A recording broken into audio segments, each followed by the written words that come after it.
Dans un épais brouillard, Isalis refit surface sur le pont. Elle mit quelques secondes à comprendre où elle se trouvait, comme si son corps avait émergé avant sa conscience. Tout en elle était encore secoué par le souvenir qu'elle venait de traverser. Cet épisode d'enfance qui avait bouleversé sa vie et marqué à jamais la fracture invisible de sa famille.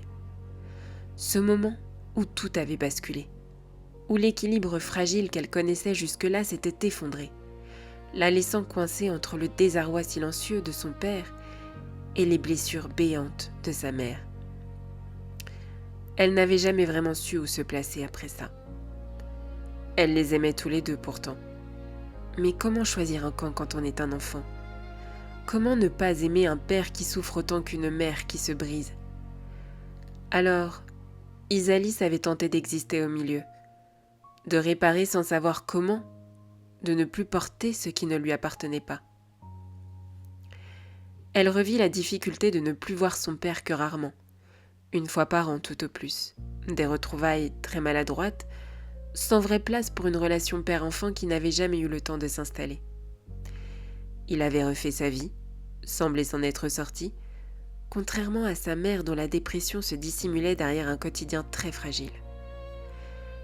Isalis, encore enfant, s'était mise à s'occuper d'elle comme elle pouvait, à prendre soin de ce bébé, sa petite sœur, comme si c'était à elle de tenir la famille debout. Elle, au milieu de tout ça, rêvait simplement d'embellir le monde à sa façon. Et puis, elle était devenue coiffeuse. Ce n'était pas un hasard. C'était sa manière d'aider, de réparer autrement. Sous ses doigts, les cheveux racontaient des histoires. Elle voyait à travers eux la fatigue, les chagrins retenus, les renaissances.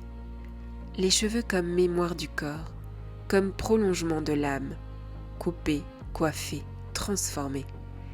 C'était offrir un souffle nouveau à ceux qui s'étaient oubliés. Le brouillard se dissipa complètement. Isalis se tenait à nouveau sur le pont.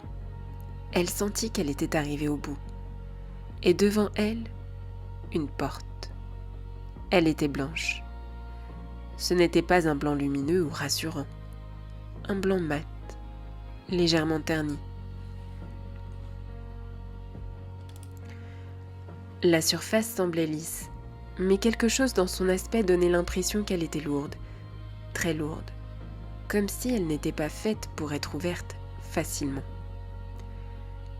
Isalis ne distinguait ni les contours du mur, ni de ce qu'il y avait autour. Il n'y avait que cette porte, isolée dans l'espace, sans cadre visible, et juste cette poignée. Elle ressortait nettement, presque trop présente, en métal, pâle, froide, massive, une poignée simple avec une serrure, sans ornement, mais qui attirait le regard malgré elle, comme si tout se jouait là, comme si le reste n'avait aucune importance. Isalis sentit une tension lui traverser la poitrine. Ce n'était pas la peur de ce qu'il y avait derrière, c'était la peur du geste lui-même. Ouvrir voulait dire accepter. Ouvrir voulait dire de ne plus faire semblant. Ouvrir voulait dire risquer de perdre quelque chose ou de ne plus jamais pouvoir refermer. Elle resta immobile, la main à quelques centimètres du métal. La poignée semblait l'attendre depuis longtemps. Et dans ce face-à-face silencieux, Isalis comprit que cette porte n'était pas un passage ordinaire. C'était une limite, une frontière. Et d'un coup, son regard glissa malgré elle vers ses pieds. Là, posée au sol, il y avait une petite boîte. Elle était en bois massif, d'un bois clair veiné de lignes fines et irrégulières, comme si le temps y avait laissé ses propres traces. En apparence, elle semblait solide, presque ancienne, taillée dans une seule pièce. Pas de clous visibles, pas de décoration, juste cette matière brute, authentique. Et pourtant, quelque chose détonnait. La boîte n'avait pas l'air lourde, Elle semblait légère, presque fragile malgré son bois épais. Comme si son poids ne venait pas de la matière, mais de ce qu'elle contenait. Isalis eut cette étrange intuition qu'elle pourrait la soulever d'une seule main, sans effort, comme on soulève un objet chargé de sens plutôt que de masse. Le couvercle n'était pas verrouillé. Il reposait simplement, ajusté avec une certaine précision, prêt à être ouvert, comme si la boîte attendait depuis longtemps qu'on ose regarder dedans. Elle dégageait une présence qui n'était pas menaçante, mais pas rassurante non plus. Isalis comprit instinctivement que cette boîte n'était pas là par hasard, qu'elle n'était ni un cadeau, ni un piège, mais une sorte d'étape.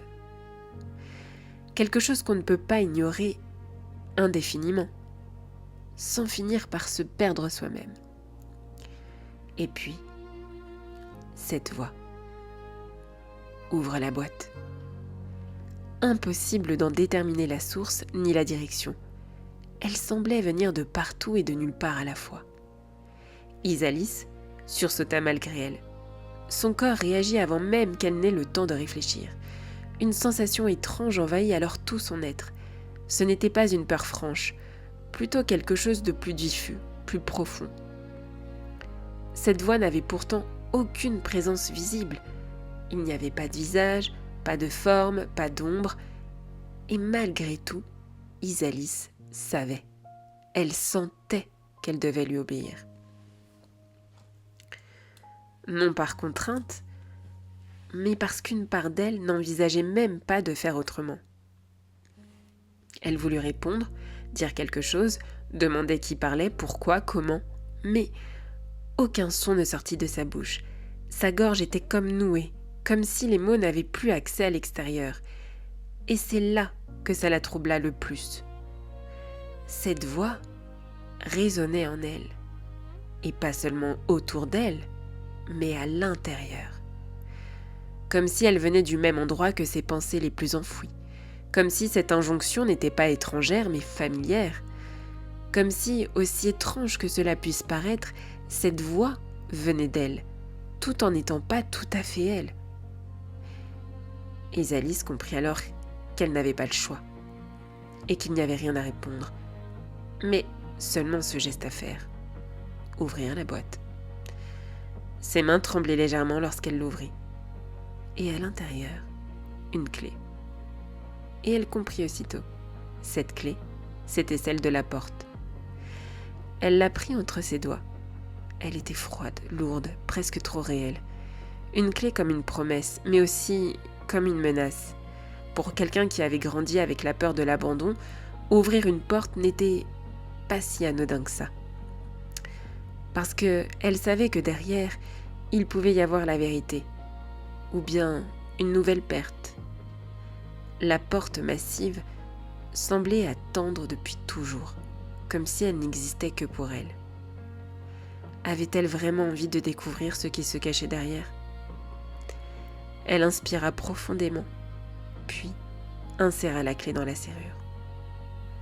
Le déclic résonna en elle plus fort que dans l'air. Elle tourna la clé et appuya sur la poignée. Et la porte s'entr'ouvrit lentement. Et tout tourbillonna. Le noir complet. Le silence absolu. Puis, une lumière apparut, douce, stable et à la fois rassurante. Lorsque sa vision s'éclaircit, Isalis se trouva dans un espace épuré. Une chaise face à elle et une autre vide. La voix, toujours invisible, lui demanda calmement de s'asseoir. Et elle obéit.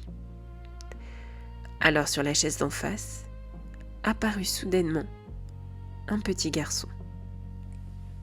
Il devait avoir 8 ans tout au plus. Isalis avait l'impression de le connaître, elle en était certaine. Mais son esprit refusait encore de restituer le souvenir. Puis, lentement, les images revinrent. 2 petits garçons, un ballon. Ce ballon l'avait fasciné ce jour-là. Il n'était pas comme les autres.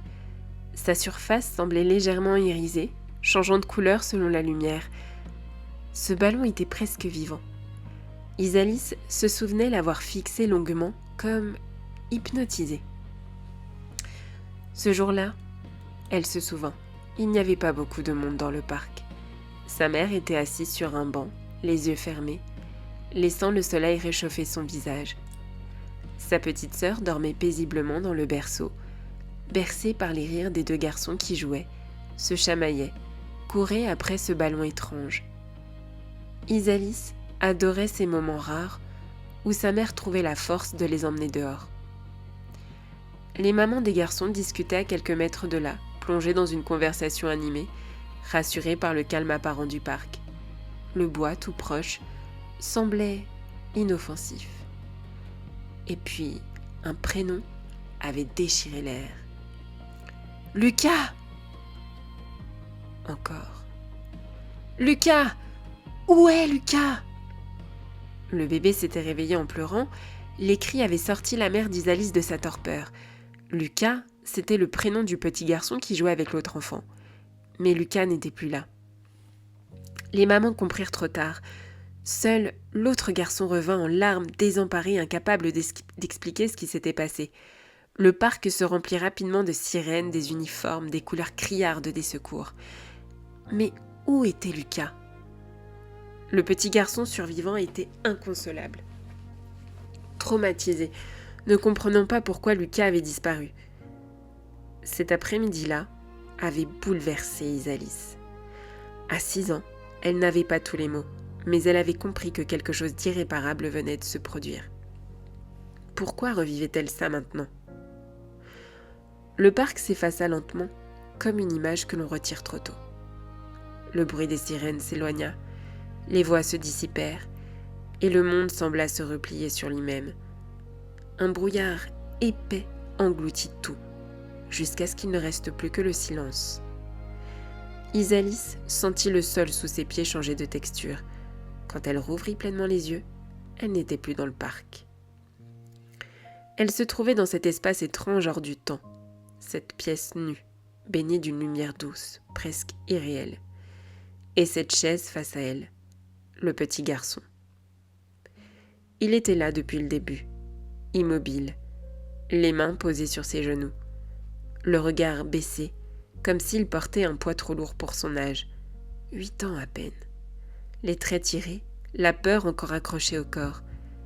Isalis le fixa. Et quelque chose se mit à vibrer en elle.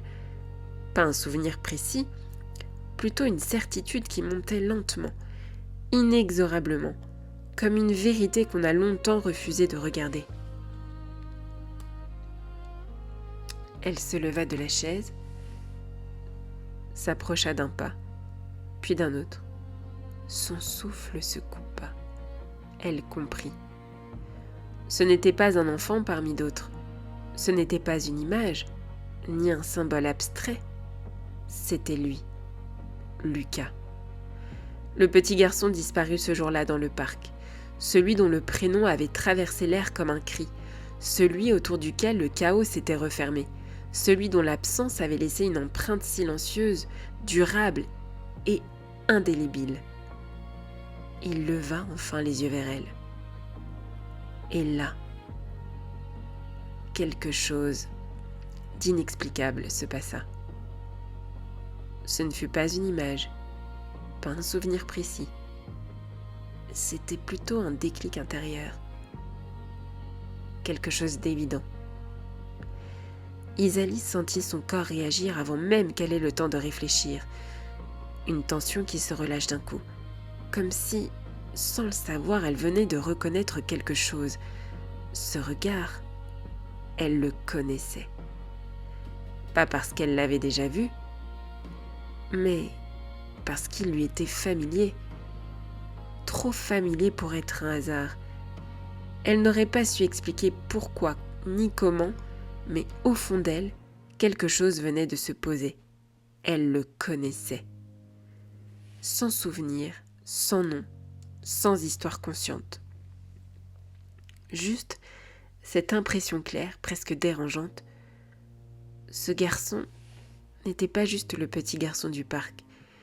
Il ne lui était pas étranger du tout.